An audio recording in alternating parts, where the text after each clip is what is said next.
जो केवल मेरे में ही अनन्य भाव रखते हैं। चर्चा कुछ भी हो पर हृदय समर्पित कहां है, यह बात देखी जाती है। महापुरुषन ने सब रस गायो देखनो, यह है कि उनको हियो कहां ठहरानो। जरूरत पड़ी तो रामायण बोल दी, जरूरत पड़ी तो विनय पत्रिका बोल दी, जरूरत पड़ी तो भगवान शंकराचार्य की बात, अमुक महापुरुष की बात, पर देखनो यह है कि इनको हियो कहां ठहरानो, इनका हृदय कहां स्थित है। तो एकमात्र श्यामाजू के गोरे चरणारविंद में, अपने आराध्य देव के चरणारविंद की निष्ठा ये केवल साधु में ही होती, दूसरे में नहीं होती।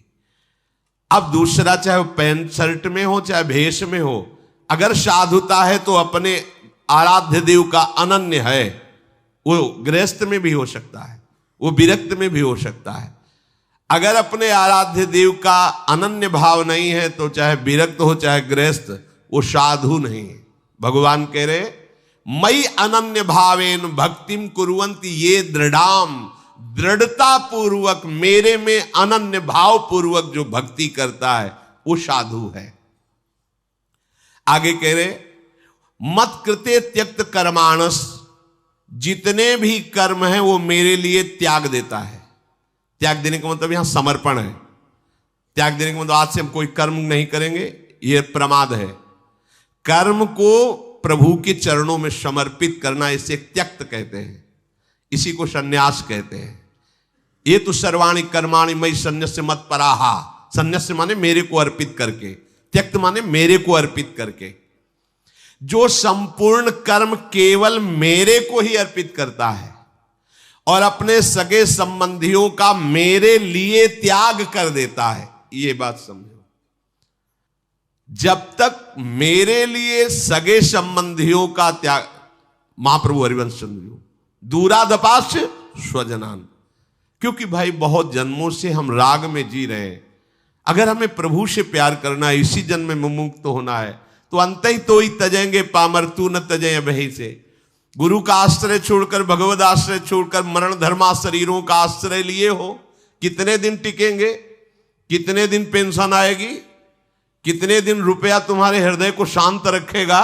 गुरु कृपा से निर्विकार हुआ जाता है, गुरु कृपा से हृदय की स्थिति बनती है। ये रुपयों से नहीं, भोगों से नहीं। सांसारिक संबंध तुम्हें सुविधा दे सकते हैं, लेकिन भगवान नहीं। गुरु तुम्हें सुविधा नष्ट करके परम सुख श्री हरि चरणारविंद का आश्रय देगा। ये किसी को चाहिए नहीं।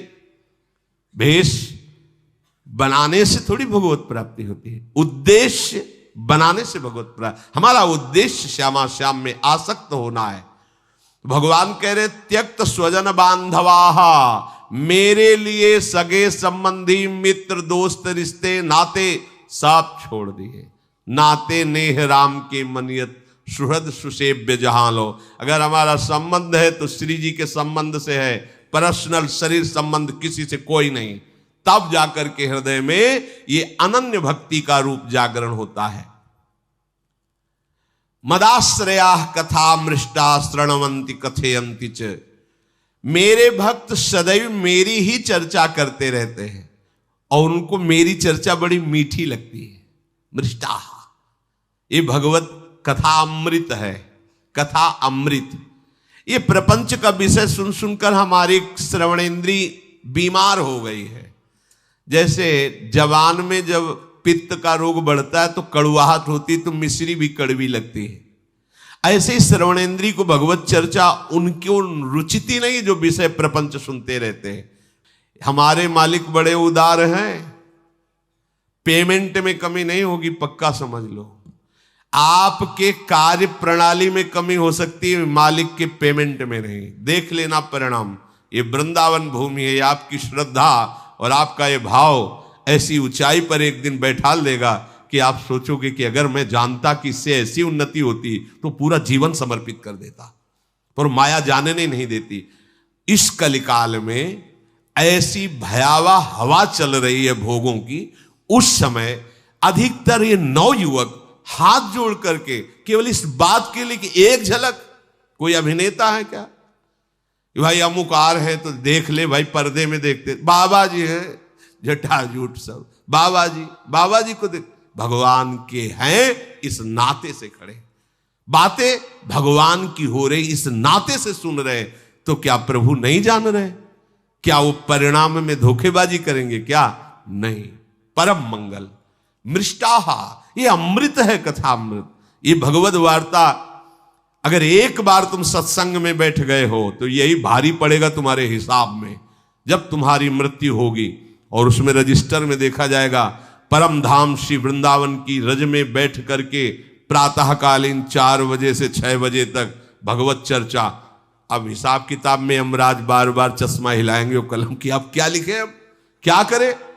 उनको कल्याण करना ही पड़ेगा। और अगर कहीं रोज का नशा बन गया तो यमराज भी तुम्हें हाथ जोड़कर प्रणाम करेंगे। जब ब्रह्मा प्रणाम करते हैं तो यमराज क्यों नहीं प्रणाम करेंगे? भगवान कह रहे हैं मदाश्रया कथा मृष्टा श्रृण्वन्ति कथन्ति च, वो मेरे आश्रित होकर मेरी चर्चा करते हैं और मेरी चर्चा सुनते हैं। तपंति विधास्तापा नैतान मदगत चेतसः, आहा, वो विविध प्रकार के कष्ट मेरे लिए सहते हैं।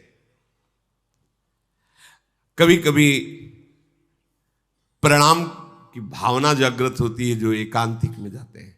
कोई हमारी बात चल गई अपने परिकर से तो आधा घंटा चल रही, वो खड़े हाथ जोड़े, सुबह से खड़े, उस 7:45 बजे उन्हें वो खड़े हैं, चुपचाप खड़े रहो, खड़े हैं।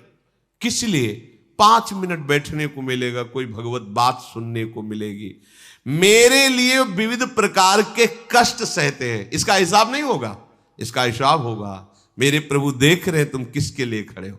जैसे आप संत दर्शन के लिए या किसी भगवत धाम में जाते हैं, आपको सवारी में, आपको रास्ते में, आपको वहां की व्यवस्था में जो कष्ट मिलता है, सच्ची मानना, नाराज मत होना, तुम्हारे जन्म जन्म के पापों का नाश हो रहा है।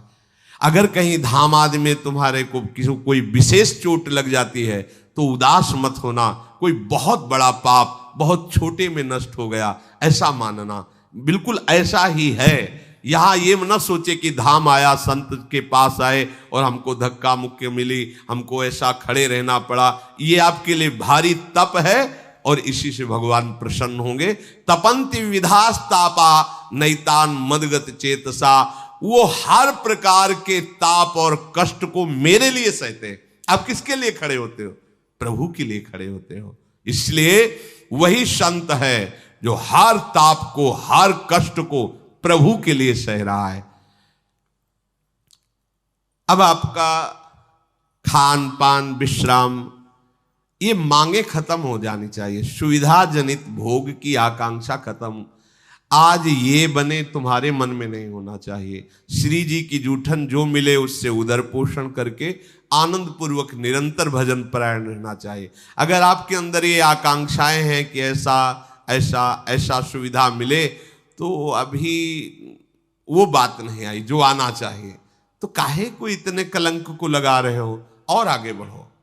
जथा लाभ संतोष सदा काहू सो कछु न चाहोगो, कोई चाह नहीं होनी चाहिए। एक बार पूज्यपाद उड़िया बाबा जी, कई साधक वहां रहते थे, तो एक बनवाई मोटी पूड़ी जैसे हाथ की रोटी होती है और कच्ची, और एक बनवाई पतली पतली एकदम पकी हुई खरी, और आप खरी वाली नीचे रखो, मोटी वाली ऊपर रखो। बाबा खड़े हो गए ऐसे सब साधकों के। तो एक दो चार साधक ऐसे थे जो प्रणाम करके और पहली वाली से शुरू किया।